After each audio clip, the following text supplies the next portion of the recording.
জুলাই আমাদের একটা শিক্ষা দিল, কিন্তু সেই শিক্ষা থেকে আমরা আসলে কিছুই শিখলাম না। আমরা আবার একটা গণবিচ্ছিন্ন এবং কি বলে তরুণদের বিচ্ছিন্ন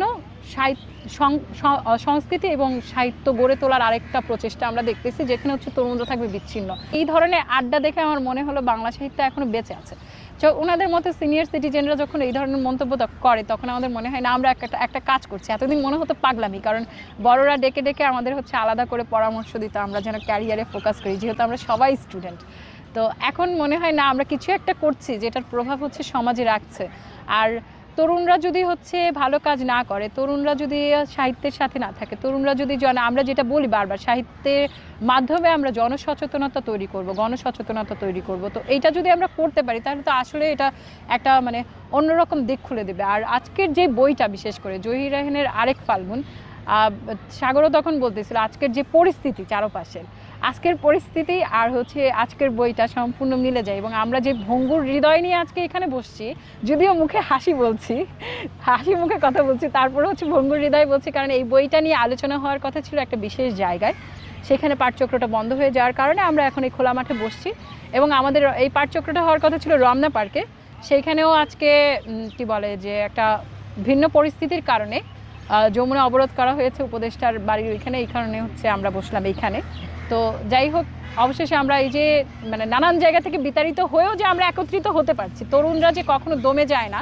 এবং আমি এই বইটা যখন সিলেক্ট করেছিলাম এবং পাঠচক্রটা হবে না জানছিলাম, তখন আমি বলছিলাম যে তরুণরা যে কখনো দমে যায় না, এটা হচ্ছে তার প্রমাণ। এমন একটা পাঠচক্রের, এমন একটা বই সিলেক্ট করার সময় আমাদের পাঠচক্রটা থেমে গেছে, বা কি বলা যায়, সাময়িকভাবে থেমেছিল।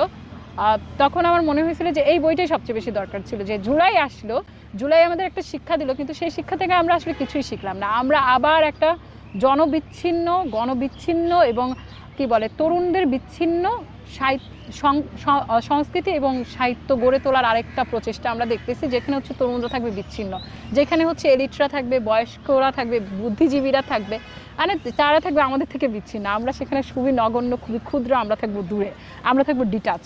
তো এইখান থেকে আমার মনে হয়েছে যে আমরা হচ্ছে একত্রিত থাকলে অনেক কিছু করতে পারবো, আমাদের দ্বারা অনেক কিছু সম্ভব।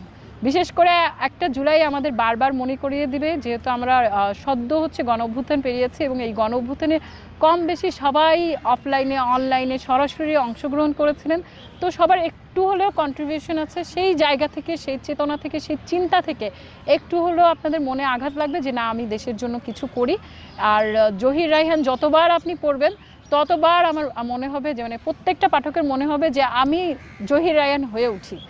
আর জহির রায়হানকে নিয়ে যদি বলি, আমি হচ্ছে কথা থেকে জহির রায়হানে চলে আসছি, এইটাই হচ্ছে আমার কথা। ধরেন যে কোনো কথা থেকে আমি খুব সহজে হচ্ছে খুব ঘুরে ঘুরে অনেক বেশি কথার মধ্যে চলে যাই। জহির রায়হানকে নিয়ে আমার বিশেষ আগ্রহের জায়গা হচ্ছে, ভাইয়া একটু বলছেন, অনেক ইনফরমেশন অলরেডি দিয়ে দিছে। তো আরেক ফাল্গুনের চেয়েও আমার আগ্রহের জায়গা হচ্ছে জহির রায়হান। জহির রায়হানের যতগুলো উপন্যাস আছে তার তুলনায় হচ্ছে ব্যক্তি জহির রায়হান আমার খুব আগ্রহের জায়গা। তার কারণ হচ্ছে এই বইটাও আমরা ঠিক করেছিলাম, এটা 30শে জানুয়ারি জহির রায়হানের হচ্ছে অন্তর্ধান দিবস। মানে ওই দিনের পর হচ্ছে জহির রায়হানকে আর খুঁজে পাওয়া যায় নাই। তো ছোটোবেলায় আমি যখন শুনতাম অন্তর্ধান দিবস, তখন আমি চিন্তা করতাম, মানে শব্দটার সাথে খুব বেশি পরিচিত ছিলাম না, তো তখন চিন্তা করতাম সাধু সন্ন্যাসীরা হচ্ছে অন্তর্ধান হয়ে যায়, জহির রায়হানের কীভাবে অন্তর্ধান হইলো, এটা কেমনে সম্ভব? তো গুগল করলে খুব একটা বেশি যে তথ্য আসে তাও না। তারপরে হচ্ছে এই বছর আমি এই বইটা হচ্ছে পড়া শুরু করলাম। তো এখানে যে আহামরি কোনো তথ্য আছে এরকম না। 1999 সালে ভোরের কাগজে একটা কি বলে যে বের হয়, আর্টিকেল বের হয়, যেখানে জহির রায়হানকে খুঁজে পাওয়া গেছে এরকম একটা আর্টিকেল বের হয়। এবং সেইখানে বলা হয় যে আসলে জহির রায়হানকে 1995 সাল পর্যন্ত এবং 1980 সাল পর্যন্ত তার ছেলেমেয়েরা মনে করতো জহির রায়হান বেঁচে আছে এবং ফিরে আসবে।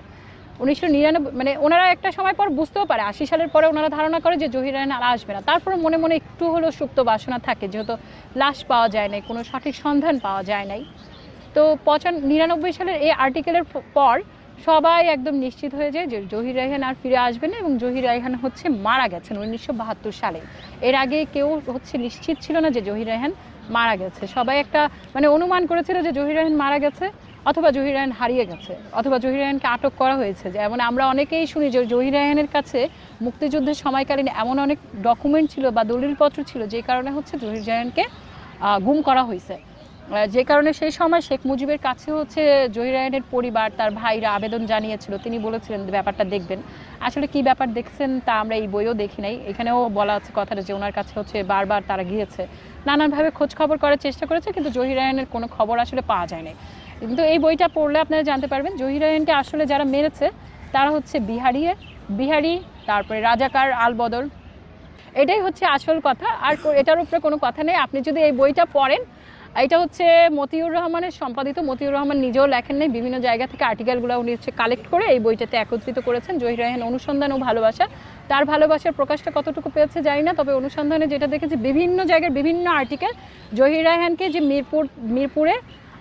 মিরপুর 12তে বধ্যভূমির আশেপাশে দেখা গেছে, সে কি পোশাকে ছিল, সেই দিন সকালে সে কিভাবে বের হয়েছিল, সে মানে একবারে সোজা কথা তথ্য উপাত্ত দিয়ে প্রমাণ করার চেষ্টা হয়েছে যে ওই সময়ে জহির রায়হান ওইখানেই ছিলেন।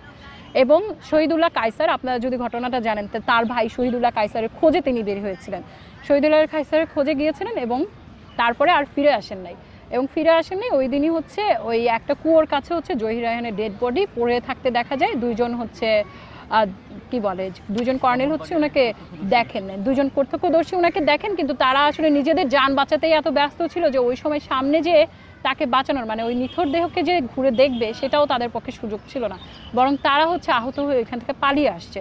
তো এরপরে হচ্ছে নানান ঘটনায় নানানভাবে শহীদুল্লাহ কায়সারের পরিবারের বিভিন্ন জনেরা, তারপরে জহির রায়হানের ছেলে, বিভিন্ন মানুষের বিভিন্ন ধরনের বয়ানে বারবারই আসছে যে আসলে জহির রায়হান কীভাবে মারা গেছে, কীভাবে তার মৃত্যু ঘটেছে, এবং তার পরবর্তী সময়ে তার পরিবারকে কোনো ধরনের যে সহযোগিতা সরকার করে নাই, এবং তারপরে এরশাদ সরকার, জিয়াউর রহমান, তারাও যে সহযোগিতা করে নাই, এই ব্যাপারটাও এখানে স্পষ্ট আসছে। তো জহির রায়হানের ব্যাপারটা আমার মনে হয় যে সবচেয়ে বেশি রিলেটেড, যতটা না একটু আগে সুধাম্মাও বলছিল, যতটা না গণ অভ্যুত্থানে, মানে আমাদের এই জুলাই গণ অভ্যুত্থান, এটাকে অনেকে হচ্ছে জুলাই আন্দোলন বলে, কিন্তু আমি বলি গণ অভ্যুত্থান, জুলাই গণ অভ্যুত্থানে যতটা না নজরুল প্রাসঙ্গিক, তার চেয়ে বেশি প্রাসঙ্গিক হচ্ছে আমাদের জহির রায়হান। কারণ আমাদের সবচেয়ে বেশি স্পিরিট জুগিয়েছিল জহির রায়হানের আরেক ফাল্গুনের সেই স্লোগানটা যে আসছে ফাগুনে আমরা দ্বিগুণ হব। তো এইটা হচ্ছে আমার মনে হয়েছে, আমি যতবার আমরা অকখ নিয়ে কাজ করতে যাই, আমরা যেহেতু সবাই এখন অনেক ছোট, সবাই যেহেতু শিক্ষার্থী, তো আমাদের খুব সহজেই দমিয়ে দেওয়া যায়, যেহেতু আমরা কোনো বড় প্রতিষ্ঠানের না, আমরা যেহেতু কোনো বড় পদের না, আমাদের আটকিয়ে দেওয়া যায়, আমাদের থামিয়ে দেওয়া যায়। তো আমরা আবার থেমে যে আবার হচ্ছে ঘুরে দাঁড়ানোর চেষ্টা করি। আর জহির রায়হানের এই স্লোগানটা তখন বারবার আমাদের হচ্ছে মনে পড়ে, বিশেষ করে এই জুলাইয়ের কারণে, যে আসছে ফাল্গুনে আমরা আবার দ্বিগুণ হব। যতবার আমাদের থামিয়ে দিবে, আমরা একবার দুবার না, আমরা সহস্র আকারে দ্বিগুণ হয়ে বারবার ফিরে আসব। এইটা হচ্ছে আমার বই এবং জহির রায়হানকে নিয়ে আমার সংক্ষিপ্ত আলোচনা।